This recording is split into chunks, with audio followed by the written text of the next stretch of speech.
Selling your soul to the devil and sacrificing your ex-wife to stop her from talking? Did Diddy really kill Kim? Picture this. A beautiful and successful model and actress involved in a high-profile relationship with a famous music mogul. Their love story was the envy of many, yet behind closed doors, something was amiss. Kim Porter and Diddy's tumultuous relationship has been the subject of speculation for years, with rumors of infidelity, jealousy, and control issues.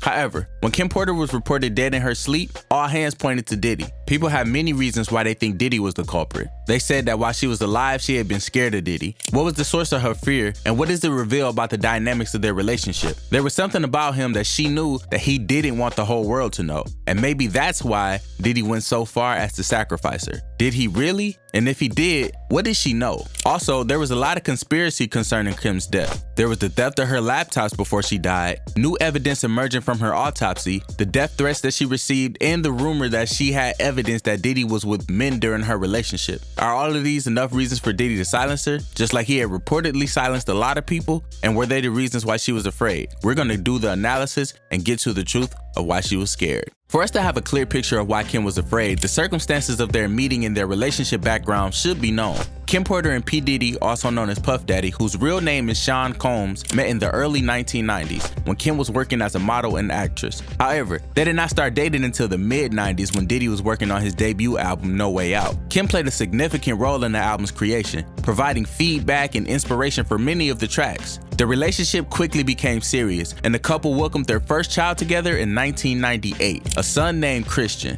and then twin daughters named Delilah Starr and Jesse James in 2006. But one thing they never were was married. And it was during the course of their relationship that Kim found lots of evidence that made her afraid of Diddy, and was rumored to have been the catalyst to her death. During the times that Kim and Diddy were together, it's been reported on many occasions that Diddy emotionally, physically, and mentally assaulted her. Why wouldn't you be afraid of a man that beats you up every opportunity he gets? There was even a time when Diddy broke her nose and she had to disguise it with plastic surgery. And there have been many accounts of eyewitnesses who saw Diddy do that to her. The more popular one has been Kim Porter's former stylist, who is now on the run because of the tell-all book about Diddy, a book we will later discuss in this video. The stylist has been present at least 3 times when Diddy put his hands on Kim. And the allegations not only stopped at the former stylist, but even Kim's former bodyguard, Gene Deal. And the allegations didn't stop with the former stylist. Kim's former bodyguard, Gene Deal, also said that Diddy was the one who broke Kim's nose. And on top of all of that, the stylist reported that Diddy had already bought a gold casket about a month before Kim died. All these are reasonable grounds for Kim to be scared of him. You should know that Diddy was not only abusive to Kim. Many people just didn't come out because, like Kim, they were all scared of Diddy. In 2007, he was arrested for allegedly assaulting a different woman. One of the brave ones that called Diddy out on his abuse was Virginia V, whose real name is Gina Hunt. She said in numerous interviews that Diddy was an abuser, and that he even had used one of her heels to beat her before. And one thing that wasn't right was that many people would see it happen and they would do absolutely nothing about it. Kim's fear is sane because anything could have happened to her and nobody would have done anything. Virginia V even said Diddy emotionally abused her and caused her to remove a pregnancy for him. I told him,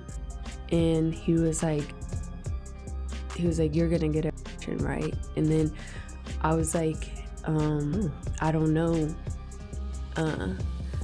I don't know yet. And then he offered me $50,000 to get rid of it, but I turned it down because I just love. Even Cassie Ventura, who was with Diddy for 10 years, was on the receiving end of his abuse. Now this is the juiciest part of the story. Kim had a lot of information on Diddy, so much so that she was writing a book about it, and she titled the book The Tell-All Book. It was supposed to enclose all of Diddy's secrets, and one of the secrets that she had access to was him sleeping around with men in and outside of their relationship. In the book, Kim was said to reveal that Diddy slept with many male celebrities. The ones that would shock you the most is that Diddy supposedly had a good time with Usher. Yes, the same Usher. Kim's former stylist, who is now on the run, was in on the book with Kim and said that there was even a time where Usher's mom confronted Diddy about having fun with her son. There was even one time they said Usher was rushed to the hospital to get his backside stitched up. Imagine Usher doing a moonwalk to Diddy and later being rushed to the hospital. But it wasn't only Usher that Diddy liked having fun with. There were many celebrities that he had a good time with. One was Ja Rule.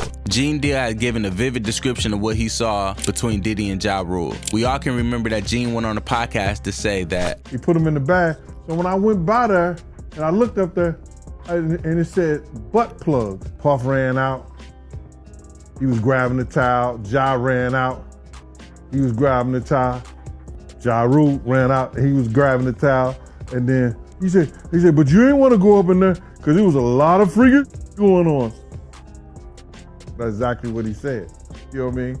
Or freaky stuff going on. He said that Diddy and Ja Rule were playing with sex toys together. Also, we know Andre Harrell, who passed in 2020, was a good friend and business partner to Diddy. And Kim. Well, Kim had the information that Andre and Diddy's relationship stretched a bit more than business and friendship. Kim had approached Andre to ask her about his intimate relationship with Diddy, and he outrightly denied it. But security footage showing both men on their knees going at it was at Kim's disposal. Having such classified information about Diddy's intimacy with his knowledge meant that she was such a huge threat to Diddy's social standings, and that must have been nerve-wracking for Kim. Before Kim Porter's death, which was surrounded by many conspiracies and stories, she was on the verge of releasing a tell-all book that would have revealed all of P. Diddy's secrets. I've been making mention of the book throughout this video, and I'm sure that some of you are wondering what the book is all about. Apparently, Kim wanted a way she can get all the information that she had on Diddy out, and the only way that she saw that she can do that was by releasing a book that would contain all the secrets she knew about Diddy and what he did in their relationship. She also wanted to include some of the shady things most people in the world didn't know about him. With so much power in her hand, Kim was a major threat to Diddy, hence all fingers being pointed at him for being her killer in an attempt to prevent the book from making its way out to the public. Even after Kim's death, many were working on the release of the book, people such as Kim's former stylist. With so much information that might ruin Diddy on the brink of coming out, he had to take more action in regards to not letting the book see the light of day. So Diddy, given his connections, sent documentation stating that anything that relates to him in the book should be seized. The question that has been bugging me ever since I heard this was, why would you go to all these long lengths to stop a book from being released if you don't really have anything to hide? A reliable source even said, just wanted to let you know that Sean has put the clamps on Kim Porter's book from making it to the shelves. Yeah, he didn't put the pressure on all the parties that were involved in the process of putting the book together. If you love the Power series, you must feel a type of way about Tariq, and now that he's in cahoots with Monet, things are starting to get spicy. But did you know that Mary J. Blige, who plays Monet in Power, had a thing with P. Diddy? Yep, he charms his way into getting her pregnant, and after he did that, he made her abort the baby for him. And this piece of information was supposed to be part of the book that Kim wanted to release. The book also contains a lot of information about how Diddy emotionally and sexually abused Kim. There was information from another reliable source which stated, strap on to please Diddy and hysterically cry alone after doing so. Details of how she protected Al B. Sure from running in. Living like this must have been hell for Kim, but she didn't want to say anything because she was scared for her safety. You can link everything up now because after there was news about the book being written, Kim died of pneumonia. Is that just a coincidence or a planned act of silencing her? Another thing the book contained, which would have sent us back to the past, was information about P. Diddy's involvement with the death of Tupac and the Notorious B.I.G., the two legends of hip-hop from that era. Everybody knows that Diddy is the founder of Bad Boy Records, a record label that was established in 1993. Bad Boy Records was originally a joint venture between Diddy and Arista Records, but later became a subsidiary of Warner Music Group. Bad Boy Records has been known for its success in the hip-hop and R&B genres and has produced many successful artists, including the Notorious B.I.G., Mace, Faith Evans, 112, and many others. The label was also instrumental in popularizing the remix concept in hip-hop, which involves reworking and sampling previously recorded music. With so much fame and money going around, how do you think P. Diddy would feel when he heard that Tupac and Big wanted to team up to challenge Bad Boy Records and Death Row? Well, he wouldn't have that, and because of that, it's speculated that he was involved in silencing the two legends. Kim's book providing evidence of Puff's involvement will mean that what Puff built over the years will come crumbling down. And if you know rich men, they don't like their empires attacked. So the best option would have been to neutralize the threat. And that was what Diddy did, neutralize the threat. Having so many of Diddy's atrocities in her hands and her head for so long must have been a heavy burden for Kim. And she was constantly in fear of him because she knew she was a threat to him. There was even a time after they separated and Diddy wanted to keep custody of the twins. Kim threatened him with the evidence against him and he dropped it. What do you think a man like that would do when threatened? Thanks for watching the video. Be sure to drop us a comment and tell us what you think a man like Puff is capable of doing. Remember to subscribe to the channel to get timely gist on all your favorite celebrities.